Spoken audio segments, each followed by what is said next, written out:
Welcome to the Talent Exodus Challenge, where I'm putting my squad building skills to the ultimate test. Imagine building a winning team only to see your best players ripped away from you at the end of every season. That's the challenge we're facing, and it's going to take everything we've got to succeed. So let's dive into the rules. The objective is straightforward: to achieve sustained success while constantly losing our top talent. Winning league titles, cups, or even a major continental trophy is the goal, but we'll have to balance finances, develop youth, and adapt our tactics to get there. We're starting with a mid-table club. No rich clubs or title favourites here. We'll build from the ground up, starting with the players we have and any additions we can make in the first window. But from season 2 on, the challenge truly begins. At the end of each season, I have to sell my top 3 players based on their average match rating. These are the best performers, so not the bench warmers. We're losing critical talent every season. No delays, no exceptions. They're gone within the summer transfer window. And here's where things get even trickier. We need to keep a transfer profit each season, and we're only allowed to invest 75% of what we earn from our sales. The rest just goes back to the club, meaning we can't just replace our top players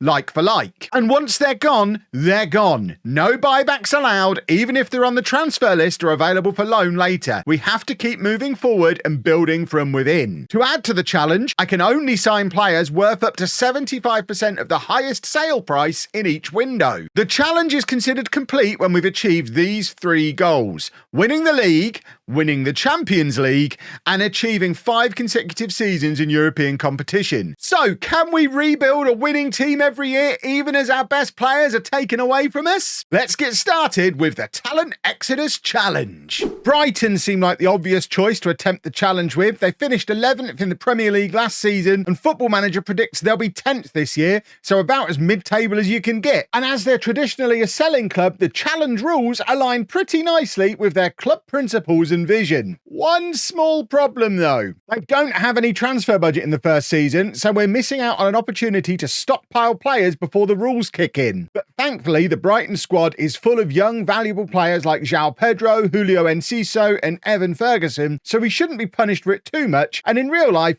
they've just had a very out-of-character spendy summer, after losing the likes of Caicedo and McAllister the year before, with a net spend of nearly £150 million.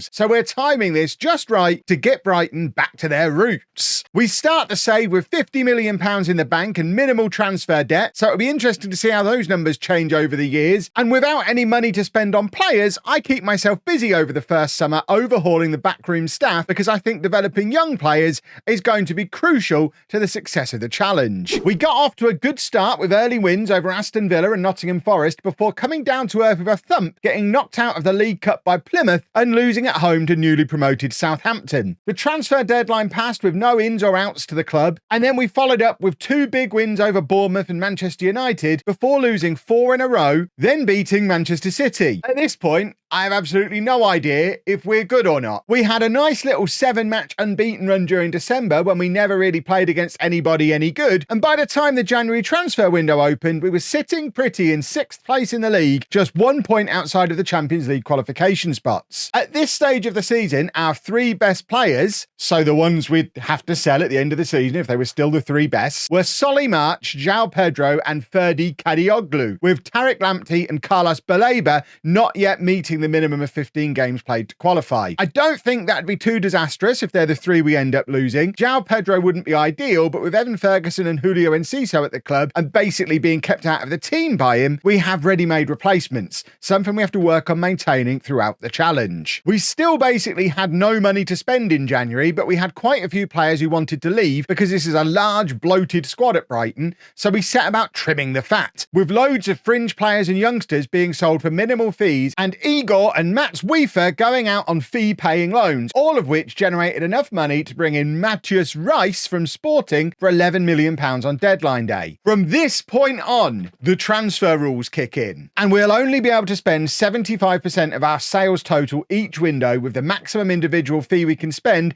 also set at 75% of the highest individual sale. I'm going to have to do some maths, quite a lot of maths. Our good form continued through January, although Villa got revenge on us for beating beating them earlier in the season, and we got knocked out of the FA Cup in the 4th round by Liverpool, having needed a replay to get past Middlesbrough in the 3rd round, which meant with us out of all the cups, we needed to qualify for Europe through the league to get started on our 5 consecutive European qualifications objective, which seems doable with us in 5th place, 3 points behind 4th and 4 ahead of 8th at the start of February. At which point, the wheels came off, with us winning only 1 of our next 9 games, leaving us down in 8th place and outside the European spots with 12 games to go. We staged a mini recovery with a draw against Liverpool marking the beginning of a 4-match unbeaten run, but it wasn't enough and we ended up finishing the first season down in 10th place in the league, 5 points behind our rivals Crystal Palace, who were sat in the Conference League qualification spot. Not the first season I had in mind, but to give Football Manager some credit, it is the exact position the game predicted we'd finish in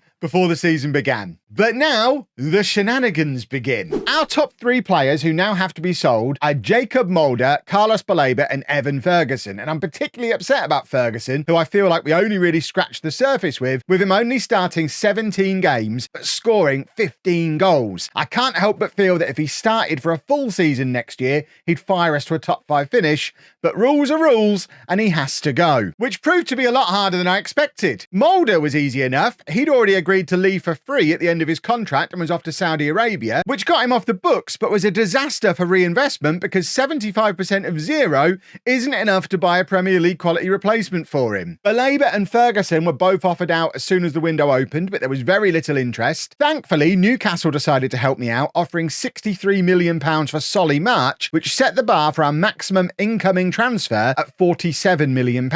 We eventually got £23 million for Baleba and a disgustingly low £35 million for Ferguson, and combined with some fringe players and youngsters going, Igor leaving permanently for a massive £39.5 million, and backup keeper Bart Verbruggen going for £42.5 million, meant we had total player sales of £246 million, which gave us a £184.5 million transfer budget based on 75% of that total, which is more like it, if you ask me. We started by trying to replace the positions of the key players we'd lost, with Sergio Busquets coming in to replace the 2 midfielders, and Matheus Cunha coming in for his relegation release clause of £22 million from Wolves to play up front. Dennis Mann came in as another wide attacking option, and Michael Coyote came in to replace the departing Joel Veltman at right back. We broke our club record transfer for Ollie Watkins from Aston Villa to properly replace Ferguson, brought in Sebastian Coates because he's cheap and a massive goal threat from set pieces, and then used up the rest of our kitty, bringing in youngsters like Andre, Valentin Carboni and Sver Halsef Naipan for just £4 million, who'd been attracting interest from much bigger clubs than us. He was a bargain. By the time the transfer window closed, we'd spent £167 million, £17.5 million below our allowed budget, so that rolls over to the January window and we're all set for season 2. It feels very strange for me to end a transfer window with a larger budget than I started with, but the Brighton board would have been happy for me to spend another £87 million. The club bank balance has already more than doubled since the start of last season, so we threw as much of that as we could at improving our training and youth facilities to help all our shiny new wonderkids develop into Champions League winners, and kicked off the season with a bang, winning our first 3 matches before once again getting caught out by West Ham. We had a pretty tough run of fixtures early on, at one point having to face Chelsea, Man City, Liverpool and Arsenal in consecutive league games and not winning any of them. But once we got past those, we went on a 4-match winning run that included a 4-3 away win over Manchester United. Spurs tried to spoil the party, beating us 3-2 at the start of December, but we then didn't lose another match in December, and by the time the January window came around, we were 5th in the Premier League and into the semi-final of the Carabao Cup, with Ollie Watkins only 1 goal behind Erling Haaland in the race for the Golden Boot. It was at this point that I realised I needed to adjust my transfer policy a bit, because signing a load of squad players like Dennis Mann and James Rodriguez just led to a bunch of them getting unhappy very quickly about lack of game time. So we ended up selling 5 players that I'd signed during the January window, with Busquets, Rodriguez, Rees, Mann and Burnaby all leaving, along with Adam Webster, for a combined total of £48 million. 75% of that is £36 million, plus the £17.5 million we'd saved from the summer, meant we had £53.5 million to spend in January, and this time I tried to focus on young talent and players we actually needed, rather than just hoovering up all the bargains I could find. Amir Richardson, Kaio George and Mads Beck Sorensen all filled important squad spots, and Simone Pafundi was my first proper tactical investment in the future. We paid £10 million for him, but then immediately loaned him back to Udinese to continue his development to try and avoid what I'm now calling the Evan Ferguson problem. Total spend for January was just under our limit at 51.75 million, but we can't carry that over from one season to the next, so that remaining 1.75 million pounds is now lost forever. While all this was going on, we went unbeaten in all competitions through January, booking a spot at Wembley and a chance for European qualification in the Carabao Cup, beating rivals Crystal Palace 5-2 on aggregate. We also went on a destruction tour of the East Midlands in the FA Cup, knocking out Derby, then Forest, and in the league we beat a load of relegation fodder, although still couldn't beat our bogey team West Ham, to leave us sitting in a Champions League spot at the start of February. Very familiar from last season, and with that horrible run of fixtures against the Big Six on the horizon, we were determined to not mess up again this time. We beat Liverpool and Chelsea before losing to Manchester City in the league, then Arsenal at Wembley in the League Cup final. We then finished off the run of evil matches with a very respectful 2-2 draw with Arsenal in the league. And although we were out of both cups, we were in with a great chance of qualifying for the Champions League. We won our next 3 games convincingly against Villa, Fulham and Manchester United, had a slight hiccup losing away at Everton, but that was our last defeat of the season, and we finished things off with a nice little 5-match unbeaten run, a 4-0 win over Newcastle on the final day, and a 3rd place finish in the Premier League, which meant Champions League qualification, and with it, the first stage of our Qualify for Europe in 5 consecutive seasons objective. We were well behind the top 2 of Liverpool and Manchester City, so I don't expect us to be in a title race next season or anything, but Europe is always fun, and this is definite progress compared to season 1. But of course, we now need to sell our 3 best players, which means wonderkid Sver Helsiv Naipan is gone after playing just 16 games. The Evan Ferguson problem strikes again. Plus Brazilian attackers and providers of 49 goal contributions between them over the season, Matheus Cunha and João Pedro. I'm pleased that I get to keep Ollie Watkins, who despite scoring 26 goals, averaged only a 6.96. Maybe we need more players like him who don't contribute very much outside of scoring a load of goals. In addition to those 3, I've also got Pervis Estupiñán and Jan-Paul van Heck telling me they're going to run down their contracts. So I think in the interests of being able to reinvest in proper replacements, I need to cash in on them now too. So despite a great 3rd place finish, we're now losing 5 key first team players and have to figure out how to replace them. Thankfully, shifting players was a lot easier this summer. Presumably, my overperforming boys were in demand after such a good season. Our biggest sale of the summer was one of several who headed to Saudi Arabia, with Matheus Cunha joining Al Ahly for £52 million, meaning my maximum incoming transfer fee was set at £39 million, 75% of his fee. You know how this works by now, right? Estupiñán joined him at Al Ahly for £26.5 million, and Van Heck joined Al Hilal for £18.5 million. João Pedro took a little bit longer to move on, but eventually joined Aston Villa for £39 million, and Naipan went to Union Berlin for a cut price £21 million that felt way too low. I feel like we're going to see more of that boy as the save progresses. With a few more fringe players moving on throughout the summer, our total transfer income for this window was £192.5 million, meaning we were allowed to spend £144 million. We moved early in the window to bring in promising youngsters Stanis Idumbo Mazambo, Junior Krupi and Kylian Sildilia for a combined £78 million, then added Ilyan Melier for £28 million to take over in goal from the departing Jason Steele. Angai Nyanzu joined for £28.5 million to be a big meaty boy at the back, and then just as the season was starting, we pulled off the deal of the summer, bringing in Ruben Neves on a free transfer at the end of his Al Hilal contract. We had to give him a big salary because he'd been used to Saudi Arabia money, but at still only 29 years old, he has plenty of time left to either become a key part of the team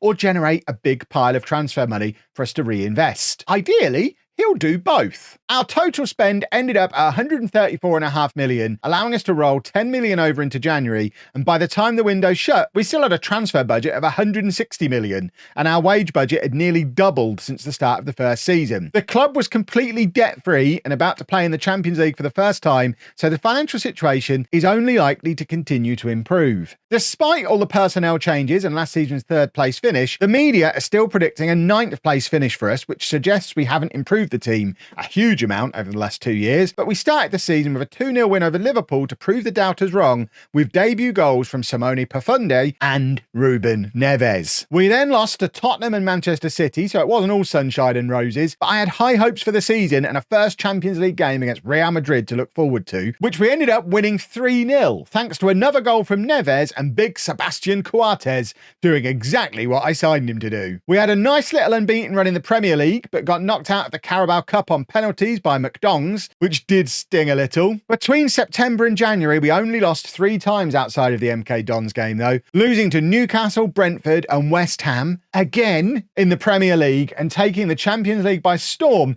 becoming the first team to qualify for the knockout round and adding an away win against Roma to our list of big European victories. By the time the transfer window opened, we were in 6th place in the Premier League, level on points with Manchester City and only 2 points behind 4th place, but 10 points behind top of the table Spurs, so effectively out of the title race for another season. The priority now was getting as far in the Champions League as we could and making sure we qualified for it again next season. Defeats in our next 2 games against Spurs and Liverpool made that a little bit more complicated, but we recovered with a 2-0 win over Man City in the Premier League before losing narrowly to PSG in the Champions League, but following up with another famous European night, beating Atletico 4-2 thanks to an Ollie Watkins hat-trick.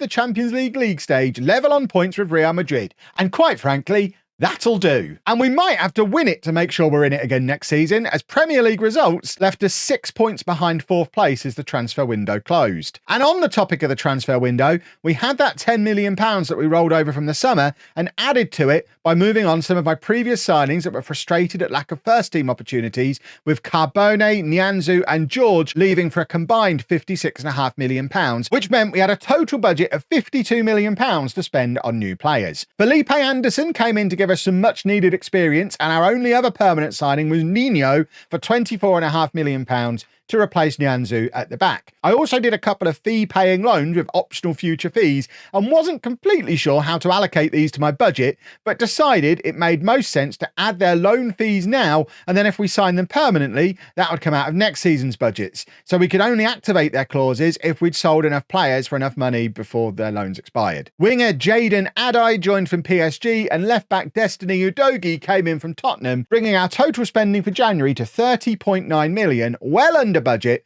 but with players getting grumpy about not being in the Champions League squad, we couldn't risk rocking the boat by bringing any more players into our already pretty big squad. Even with that big squad, we found balancing the Premier League and Champions League a challenge for the rest of the season, losing to Luton, Villa, Wolves and Crystal Palace in matches where we tried to rotate the team to keep players fit. Having finished top of the league stage, we skipped straight through to the round of 16 in the Champions League, where we faced Atalanta, who beat us 1-0 in Italy in the first leg, before we turned it around back in England with a 2-0 win with goals from Profundi and Neves, who both seem to show up in big games more regularly than the rest of the squad, which potentially spells trouble for next season, as they're both way ahead of the rest of the squad for average rating. The quarter-final of the Champions League drew us against Manchester United, who took a 2-0 first-half lead in the first leg at the Amex, before late goals from Matoma and Watkins rescued us, but left us with still a lot to do at Old Trafford. The second leg followed a similar pattern, with United 2-0 up at half-time, before that man Ruben Neves turned up again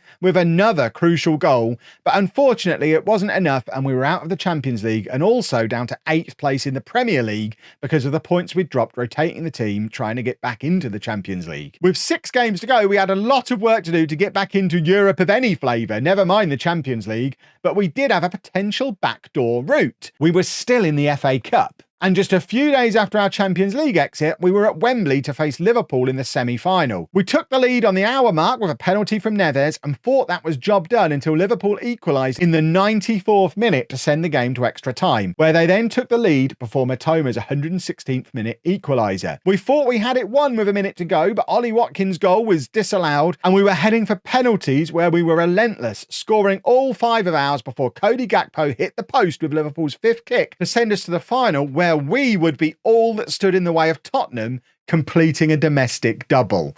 and we can't have that. We continued our frustrating habit of losing to teams we should be beating by losing to Fulham in the next match, but wins over Everton and West Ham finally got us back in the hunt for a top 6 finish. And despite a little wobble against Arsenal and Manchester United, we beat Chelsea 3-0 on the final day to secure 6th place and a Europa League spot. Or 2 Europa Leagues in spot. Presumably we can trade 2 Europa League spots for 1 Champions League space. I think that's how it works. Because a few days before the Chelsea game, we'd won the FA Cup and done it fairly comfortably too. Spurs took the lead after 1 minute, but Pafundi equalised on 5 minutes in what would likely be one of his final matches for the club in what's been a fantastic one and only season at Brighton for him. And of course, Ruben Neves had to weigh in with another crucial goal to make it 2-1 early in the second half, bringing his total for the season to 11 goals in all competitions from defensive midfield, which will do very nicely. And then Mitoma secured our first trophy of the save with our third in the 87th minute as Spurs chased an equaliser. So all in all, not a bad season considering we lost half of last season's 3rd place team before the season began. We're back in Europe next year, so that's 2 of our 5 consecutive qualifications done, and we were great in the Champions League and felt pretty unlucky to go out the way we did. We showed in the league stage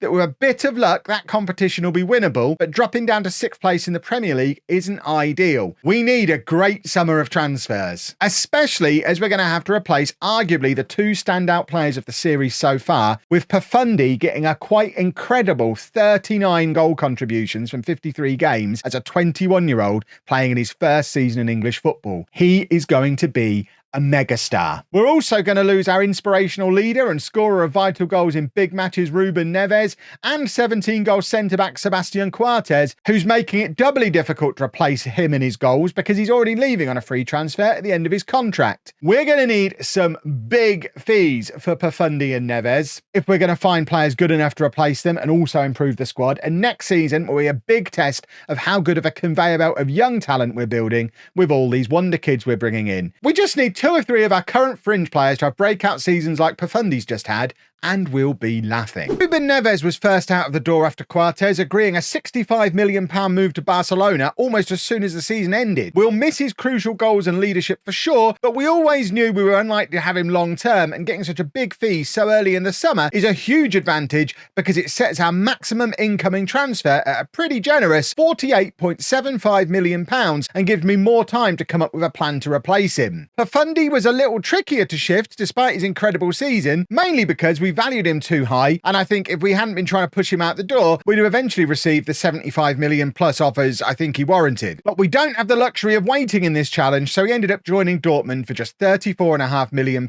Still a massive profit on the £10 million we paid for him 18 months ago, but we absolutely should have gotten more. We moved on a few fringe players as well and ended up with total player sales of 139 million, which with our 75% reinvestment rule means we could spend a maximum of £104 million over the summer, well below the 244 million the club gave me, thanks to the ever-increasing bank balance we'd already generated. After the success of Pafundi, we decided to go young with our replacements. 20-year-old Arsenal youngster Miles Lewis-Skelly, who in this universe is a defensive midfield wonder kid, England under-21 international who played 10 games for Arsenal last season, came in to replace Neves for 37.5 million, with 23-year-old centre-back Christian Mosquera arriving for 11.5 million to replace Coates. I also couldn't resist Pau Kubasi for £9.75 million from Paris Saint-Germain, even though we didn't really need him. But that's a bargain price for a player I've used before in other saves. And then 23-year-old Austrian international attacking midfielder Dijon Cameri came in for 18 million to replace Pafundi. Juan Lu came in to replace the departing Valentin Barco, and 20-year-old Argentinian wonderkid Franco Mastantuono joined from River Plate for £6.75 million,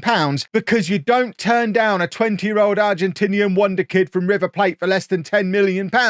Despite our exploits over the last few seasons, the media didn't think we'd moved on very far from the team that started the save, with them still predicting a 9th place finish for us, but we had other ideas. We started well, beating Spurs in the Community Shield at Wembley for another piece of silverware, before starting our Premier League season with defeats to Leeds, Leicester and Aston Villa, and a completely out of character 6-0 win over bogey team West Ham. It's going to take us a while to get used to playing without Neves, Pafundi and Coates, who were our key boys last year and contributed nearly 100 goals between them, but the West Ham result convinced me there's a good 11 hidden somewhere in this squad. I just need to find it. Which proved to be pretty difficult with such a young squad because they have no concept of the idea of consistency. We scored some good results, beating Chelsea 3-1, raiding champion Spurs 4-0, Liverpool 1-0, but mixed those results in with defeats against the likes of Southampton and Everton. And by the halfway point of the season, we were languishing down in 7th place again, 16 points outside the top 3 and 23 points behind the Tottenham team we've beaten 3 times in a row in the FA Cup final, the Community Shield and that big league win. We're a lot better than that league table suggests we are, and we were showing it in Europe because just like last season in the Champions League, we raced to the top of the Europa League table and were the first to qualify for the knockout rounds, winning all 8 of our matches,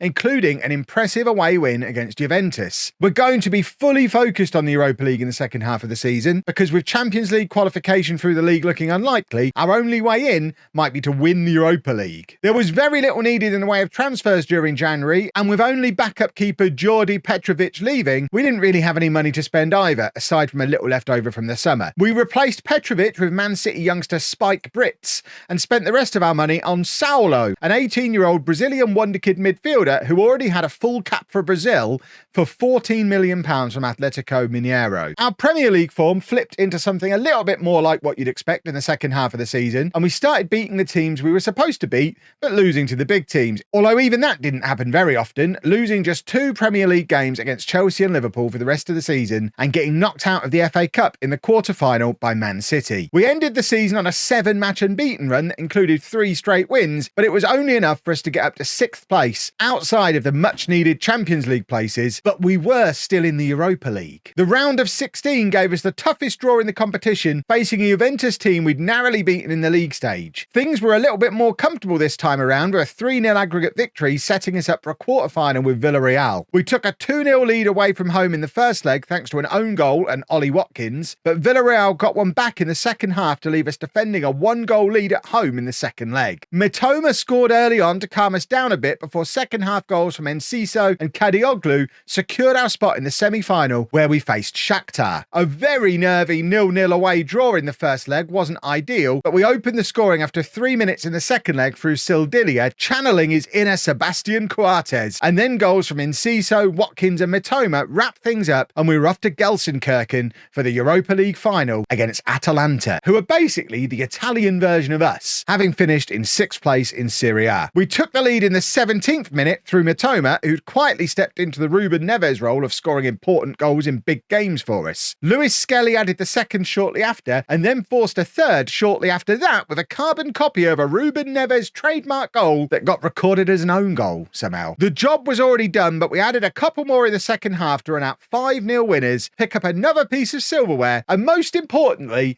qualify for next year's Champions League. And that is now 3 European qualifications in a row against our objective of 5 in a row. One other big positive change from last season is the amount of players who averaged over a 7. Last summer, we had to sell the only 3 players we had at that level. This time around, we can let the top 3 go and still field an 11 who averaged over a 7.0 this season. The standout player was Julio Enciso, who stepped into the Profundi void, averaging a 7.27 and getting 32 goal contributions over 42 games. And this is where we'll be really testing the conveyor belt of young talent we're trying to build, because theoretically, we already have ready-made replacements for him at the club in the likes of Kameri and Mastantuono. The other 2 who'll need to move on are Junior Krupi, who is in his 2nd season at the club and averaged a 7.19 with 22 goal contributions, and Simon Adingra, who like Enciso has been here longer than me and did a 7.09 average and 16 goal contributions, but without ever being a consistent starter, so I really don't think I'm going to miss him. At this point, I'd like everybody to stop and give a nice big round of applause to Newcastle United for finally doing what I'd hoped would be happening every summer in this save and giving us a serious chunk of cash for one of our departing players. We got £103 million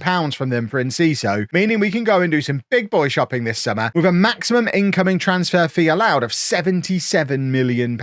We also got £50 million out of Man United for Adingra and £60 million from Real Madrid for Krupi. It seems like that Europa League win has done wonders for our reputation, with the fees and calibre of clubs now interested in our players demonstrated again by Manchester City giving us £94 million for Ilya Meslier, who by this stage had already become our backup keeper in my mind, considering considering we signed Guillaume Restes on a free transfer a week before. A couple of fringe players left on loan, and our total transfer income for this summer ended up at £315 million, meaning we had £236 million available to spend. This is my kind of summer. I decided to fully prioritise wonderkids this summer and try and sign so many of them that even if we lost 3 of them a year for the next few years, the remaining ones could develop into Champions League and Premier League winning players. A high-risk strategy, but a super fun one.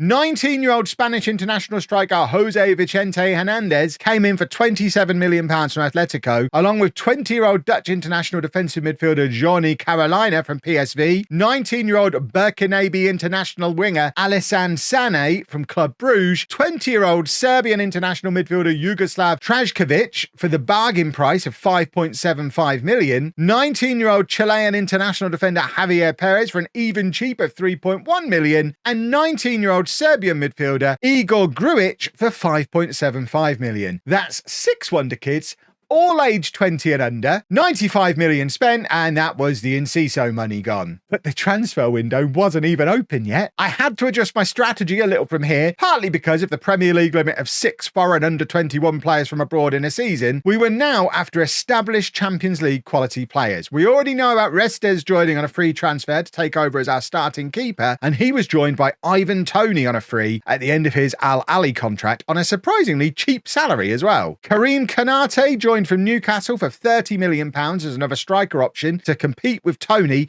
and last season's 33-goal top scorer Ollie Watkins, and then Bradley Barcola became available from PSG. We were only able to get him as a loan with a guaranteed future fee of £42 million, so I decided to allocate that fee to this summer, even though we wouldn't be paying it until next year, and got him in. We then picked up a couple more experienced players, with Fikayo Tomori joining from Milan for £26 million and Kieran Tierney from Arsenal for £20 million, and with a couple more rotation options joining, our total spend for the summer maxed out at £236 million, exactly what we were allowed to spend. Most excitingly though, and for the first time in this save, I feel like I've improved my team over the summer despite the big money sales. With Restes a big upgrade on Meslier, Tomori and Tierney coming straight in as nailed-on starters in defence, and Toney and Bacola at least as good but certainly more experienced than Enciso and Krupi in attack. The media still think we'll finish 9th, and I'm just accepting at this point that they don't like me. And the board are confused about why I've left £422 million unspent in my transfer budget. But we're back in the Champions League, and fingers crossed, now I have a strong enough team with a deep enough squad to challenge for both that and the Premier League titles. We started the season with 3 straight defeats to Chelsea, Manchester United and Tottenham, although did finally pick up some points defeating Newcastle, who'd basically funded our new squad, and we beat Real Madrid to win the European Super Cup. Team cohesion is a nightmare in a save like this, and with such a high turnover of players, we're almost guaranteed to start slowly every season, but with no pressure on us to even qualify for Europe, the board would still just be happy with a top half finish. It isn't a massive problem, it just makes it harder to hit those trophy objectives. But not impossible, because once we got out of August, we only lost 2 more games before Christmas. Newcastle getting revenge on us for beating them in the league with a 2-1 win in the Champions League, and Southampton taking advantage of a Champions League hangover, beating us 1-0 just a few days after we'd drawn away to Ajax. But as our team cohesion improved, the quality of our squad really started to shine through, and by the time we got into December, we beat Newcastle, Arsenal and Liverpool and drew away to Man City, and found ourselves 3rd in the league,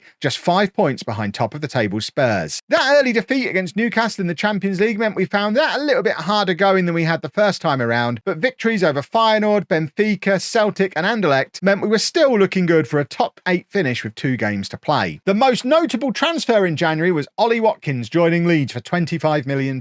Now 33, he was in his 4th season at the club and had finished top scorer twice, including last season, but he hadn't started a game this season, falling behind Toney, Konate and Barcola in the pecking order, so it was a pretty easy decision to let him go. We also sold a couple of fringe players in Nino and Niakate and loaned out a few more and ended up bringing in a total of £77.5 million, meaning we had £58 million to spend. We didn't really need anyone and still couldn't bring in foreign under-21 players because we hit the season limit back in the summer, so we forced a couple more players into the squad, with 20-year-old English wonderkid Tommy Barker joining from Manchester United for £4.2 million, Dutch centre-back Wouter Goos coming in for £37.5 £3.5 million, and Brazilian defender Murillo joining for £10.5 million from Inter Miami, a total spend of £52 million.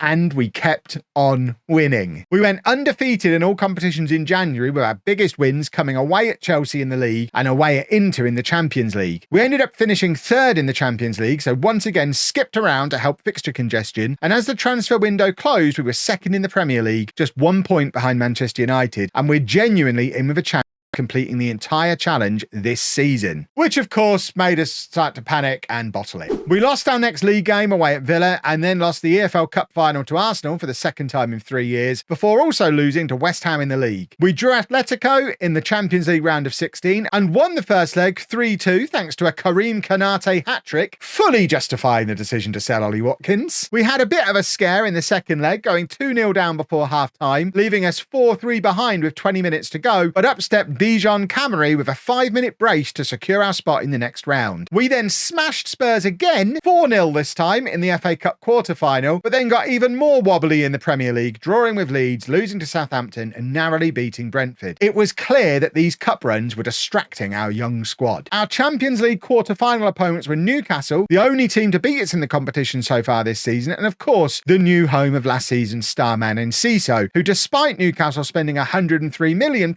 on, started the first leg on the bench. Newcastle took the lead on the hour through Alexander Isak, before we set ourselves up nicely for the second leg through an 89th minute penalty from Andre. Enciso didn't even make the bench for the second leg. Newcastle have just clearly completely lost their minds. And Matoma stepped up again in his official capacity as scorer of vital goals, netting one in the 36th minute and then another towards the end of the game for a 2-0 win on the night, 3-1 on aggregate. Whilst we patiently waited for the Champions League semi-final, the rest of the footballing world continued, and we had an FA Cup semi versus Man City, which we won 2-1 to book another final at Wembley, but we then lost to City in the league and then lost again to Arsenal. Those matches coming either side of the Champions League semi-final against Barcelona. We lost against a Barcelona team that didn't include Ruben Neves. Losing our star players hurts even more when they don't even play at the team that they leave us to go to. It stings. This left us with a lot to do in the second leg against a very good Barcelona team, which is when Stanis Edombo Mazambo asked me to hold his beer. He was now in his 4th season at the club following his £25 million move from Sevilla, and he'd found it tough going, playing only 9 games in his first season and 2 in his second before he was loaned out to Real Sociedad for the second half of the season, where he played 18 times but didn't exactly set La Liga alight. Last season was a bit of a copy and paste for him, playing 3 games for us, then joining Valencia on loan in January and not doing very much there again. And even this season, he'd been a very long way away from being a regular starter. But he started in the second leg against Barcelona, opening the scoring on 8 minutes and then scoring 2 worldy free kicks, one in the 37th minute and one in the 66th, to complete the most unlikely hat-trick ever and secure us a spot in the Champions League final against Real Madrid. We celebrated by winning our final 2 league games of the season to secure a 4th place finish and Champions League football again for next year. 4 years in a row now. We're nearly there on that objective. And arguably more importantly, we finished only 7 points behind champions Arsenal. We did also lose the FA Cup final to Arsenal again. That's the 3rd time in 3 years we've lost a Wembley final against Arsenal, but it was now time for the Champions League final in Amsterdam. Mazambo, starting only his 24th game for us in 4 seasons, but fresh off his semi-final heroics, scored again. Camry then doubled our lead in the 9th minute before 2 guys who think they're fancy, called Bellingham and Vinicius Jr., combined to get one back for Madrid just a minute later. They then had a 19th minute equaliser disallowed for offside, and then the game broke down to something closer to a wrestling match than a football match. Ferdi Kadioglu started things off, picking up a yellow card for snapping Pedro Porro in half, which clearly upset Madrid because they retaliated with a crunching tackle from Frederic Osnes to get him sent off, leaving us with less than half the match left to play, defending a 1-goal lead with a 1-man advantage, which lasted 2 minutes, before Kadioglu pretty much did the same again, this time mugging Vinicius Jr. for his 2nd yellow card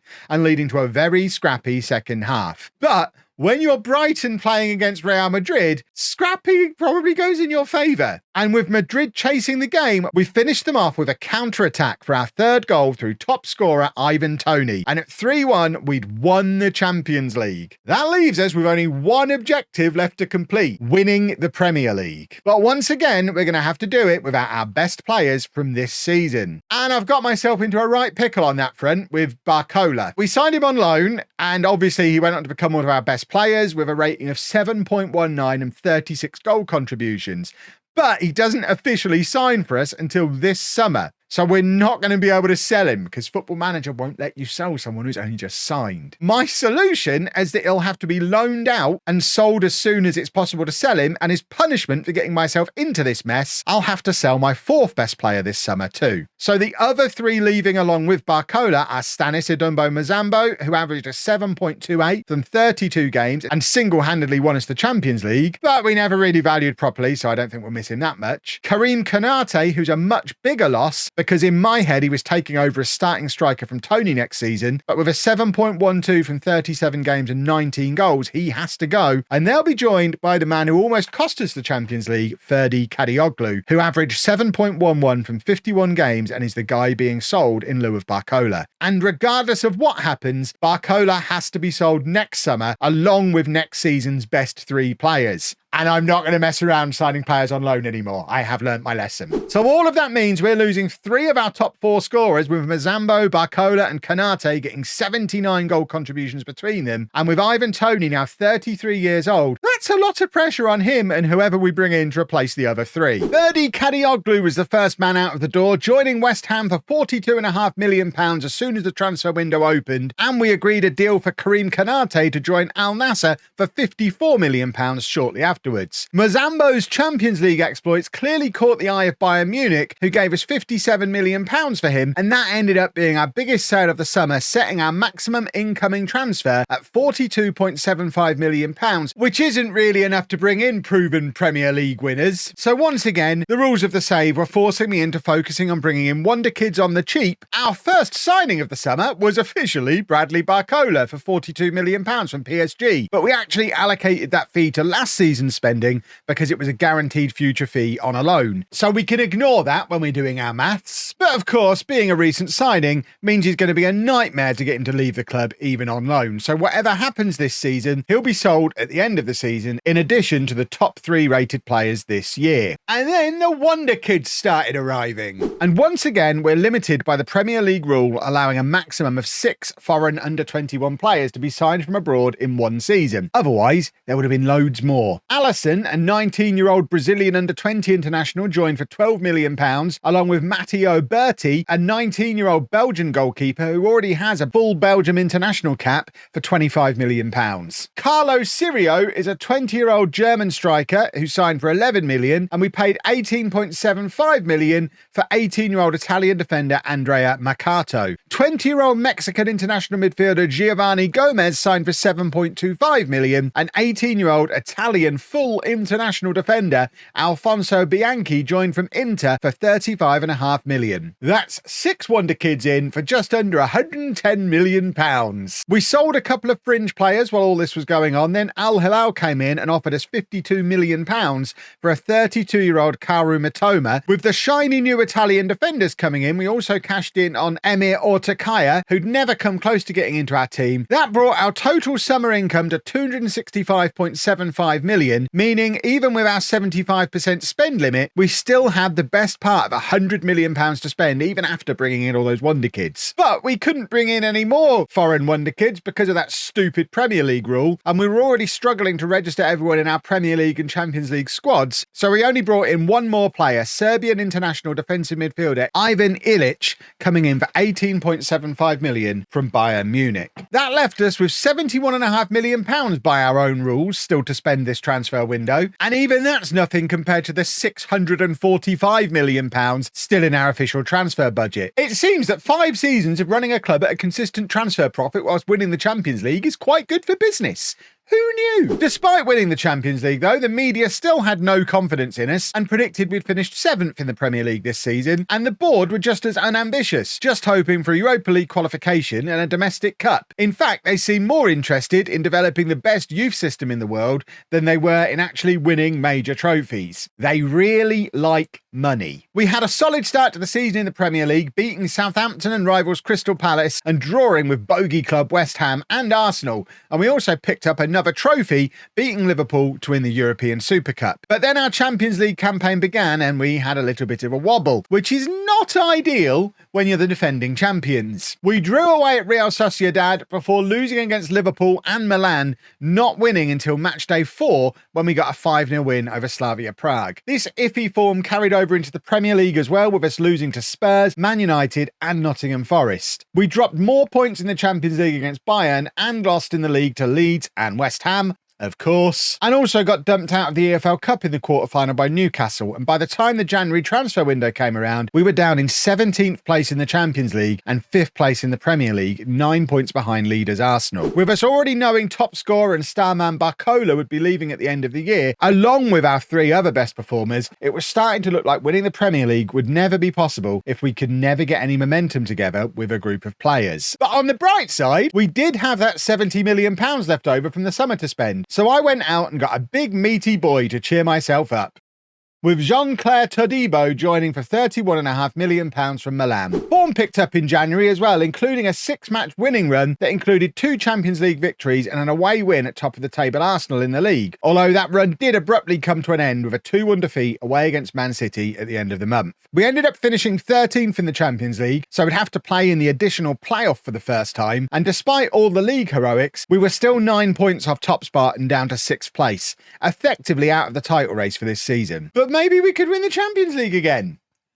Or at least hopefully qualify for it. The playoff drew us against Celtic, who we beat comfortably over 2 legs, including a Bradley Barcola hat-trick in the second leg. We are seriously going to miss that boy next season. And the round of 16 put us against Manchester City, who were actually below us in the Premier League, having their worst season in 20 years under new manager Vincent Kompany. So we had hope. A frustrating home leg saw us dominate the match, but only come away with a 1-1 draw, handing City the advantage for the away fixture, in which they comfortably beat us 2-0, and we never looked like competing, and the defeat hit us hard, sparking a 4-match losing streak that also saw us dumped out of the FA Cup by Man United and losing to Spurs and rivals Crystal Palace in the league. It was our lowest point for years and left us down in 7th place in the Premier League, genuinely concerned that we might not qualify for Europe at all, which would then reset our qualify for Europe 5 years in a row objective and mean that despite feeling so close to the finish line, we'd actually only be about halfway through the challenge. Thankfully, that fear was enough to spark some life back into us,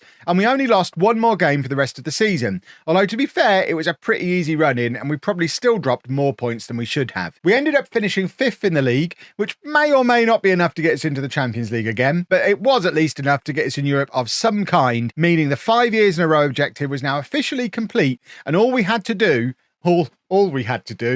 was win the Premier League and we were done. Which is easier said than done when you realise we finished 22 points behind champion Spurs and would now have to sell star man Barcola, who finished with our highest average rating because he's great, plus the next 3 best players, which were long-serving Mats Wiefer, who'd been here since the start of the save, Franco Mastantuono, who got a 7.08 from 18 games and actually probably won't be missed that much, only playing 18 games, and Dijon Cameri, who did a 7.04 from 48 games, which was actually the worst of his 3 seasons at the club for him personally, but is a sign that this season as a whole the team just underperformed and we'd probably relied a bit too much on Barcola. The problem is, of course, that after a poor season with no massive stars to sell other than Barcola, incoming transfer fees were lower, which then has a knock-on effect of how much we can spend. In fact, Barcola was a nightmare all summer, rejecting permanent moves to Man City, Newcastle and Milan before eventually agreeing to join Manchester City on loan right at the end of the window for a £375,000 loan fee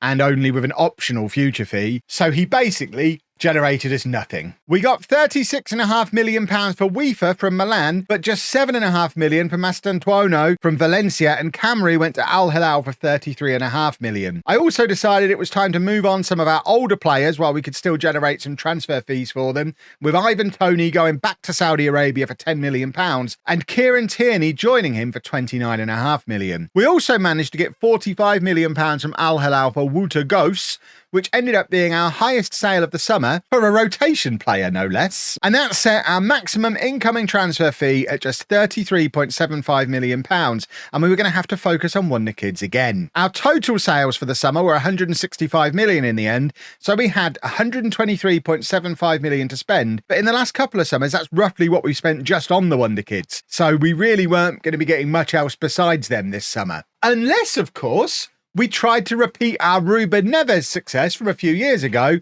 and had a look at bringing in some free transfers. A 33-year-old Dominic Calvert-Lewin was the first to arrive, having been released by Manchester United largely due to some guy called Evan Ferguson, who was doing quite well there. I have previous with Calvert-Lewin in other saves, and even as an old man, he should be a good enough one-season replacement for Toney. He was then joined by fellow 33-year-old James Maddison, who'd been released by Spurs after barely featuring for the past couple of seasons, and we finally had some proven winners at the club with 3 Premier Leagues, a Champions League, a Europa League, and a Conference League between them. We then went back to the wonderkid plan, with 18-year-old Colombian international midfielder Felipe Arias coming in for just £2.5 million. We also signed 21-year-old French defender Kingsley Edom for £18 million, and 18-year-old English wonderkid striker James Edwards from Everton for £20.5 million. We signed another 18-year-old English striker Patrick Southam from Middlesbrough for £8.25 million, and then got back to basics by adding a couple of young Brazilians. Midfielder William for £17.5 million and left-back Thiago for £14.5 million. We got another English youngster in winger Joel Davies from Blackburn for £16.75 million, and then finished our summer off with Bissau-Ghanaian winger Ismail Costa for £25 million, maxing out our spend at £123 million and saving absolutely nothing for the January window. Unless you count the £791 million the board insist I can spend, which we don't.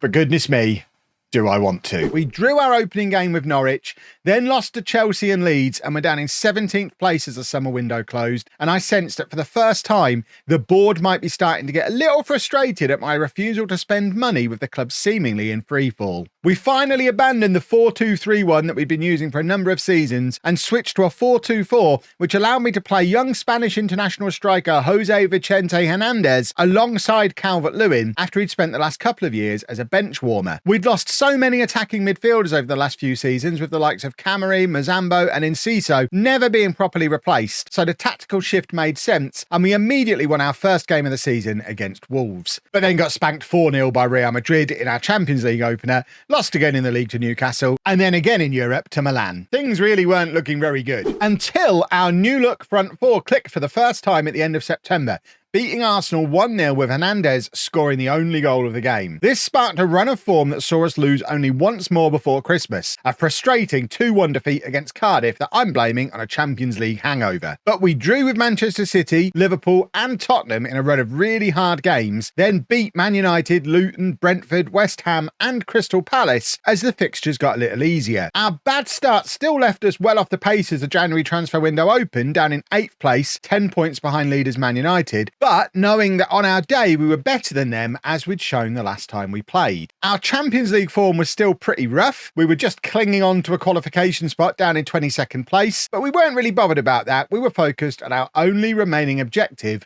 the Premier League. Which is why it wasn't ideal when Real Madrid came knocking for our goalkeeper Guillem Restes with a £125 million offer, smashing our record transfer, which was Enciso from a few years before. Restes wanted to go, and we didn't want to keep an unhappy player at the club, so we let him leave and had to put our faith in our young Belgian international Matteo Berti, who we'd spent £25 million on 18 months before but never really used. He was starting for Belgium though, so it shouldn't be too much of a disaster.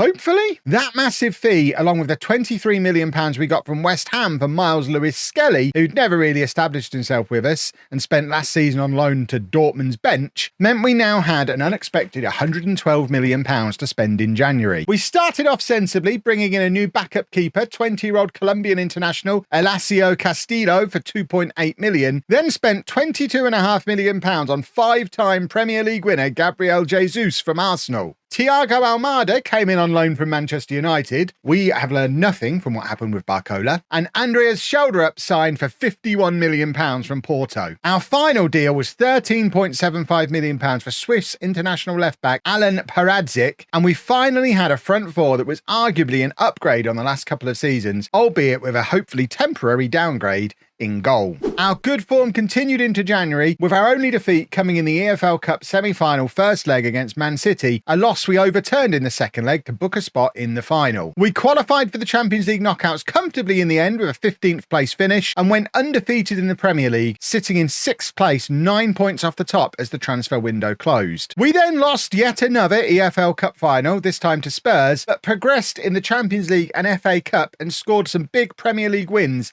against Newcastle, Arsenal, Spurs and Manchester United. We broke Liverpool's spirits by knocking them out of the FA Cup, then out of the Champions League in the round of 16, and then did the same to Manchester United, playing them 3 times in 4 matches, beating them 1-0 in the league, and then knocking them out of the Champions League over 2 legs in the quarter-final. They never really recovered from the morale damage and started dropping points all over the place, leaving the door open in the Premier League. And we kept winning, getting that lovely run of easy Premier League matches that we'd benefited from before Christmas at just the right time. Barcelona proved a little too much for us in the Champions League semi-final, beating us 5-4 in aggregate, but by this point we were top of the Premier League and fighting it out in one of the closest title races for years with Arsenal, Man United, Man City and Newcastle. We did drop some points in a crucial away game at Liverpool, with that ending 0-0, but we then smashed Man City in the FA Cup final 6-1, which was weirdly played with 2 league games of the season still to play. But that gave us the confidence to beat our biggest bogey team of the save, West Ham, 2-0 in the penultimate match to win the league